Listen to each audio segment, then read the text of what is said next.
ბრალდების ადრესატები კომენტარს არ აკეთებენ მაცნეს შეკითხვებს, არც ხულოს გამგეობაში პასუხობენ და არც ქალაქის მერიაში.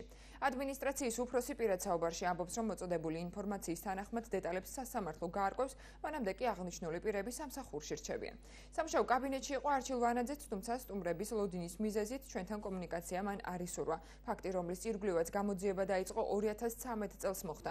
ვიდრე გამოძიება არჩილ ვანაძისა და ლაშა ვოლქვაძის საქმიანობით დაინტერესდებოდა, ფინანსთა სამინისტროს საგამოძიებო სამსახურმა ტონი და კომპანიას დირექტორი 1,191,000 ლარი სახელმწიფო ფულის მითვისებისათვის 6 მარტს დააკავა. გამოძიება გრძელდება საქართველოს სისხლის სამართლის კოდექსის 182 მუხლით, რაც სასჯელის სახით 7-დან 11 წლამდე პატიმრობას ითვალისწინებს. როგორც საკრებულოში განმარტავენ, მსგავს შემთხვევებში ერთი და იმავე, ანუ უკვე დამტკიცებული ბიუჯეტიდან თანხის გადარიცხვას საკრებულოს ნებართვა არ სჭირდება. 2013 წელს ქალაქის მერის მოვალეობას ჯემალ ანანიძე ასრულებდა, რომლის განცხადებითაც მაშინ გადაწყვეტილების მიმღები იყო ქალაქის საკრებულოს თავმჯდომარე.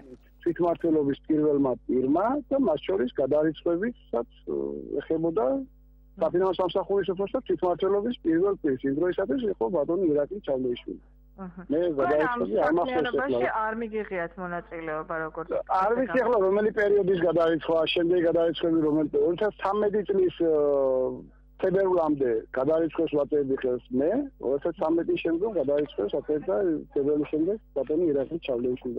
აგრებულო აძლევს აწკიცებს ბიუჯეტს და ბიუჯეტის პროგრამებისა და პროგრამების ქვეშ, კონკრეტული პროექტების ქვეშ, კონკრეტულ თანხას.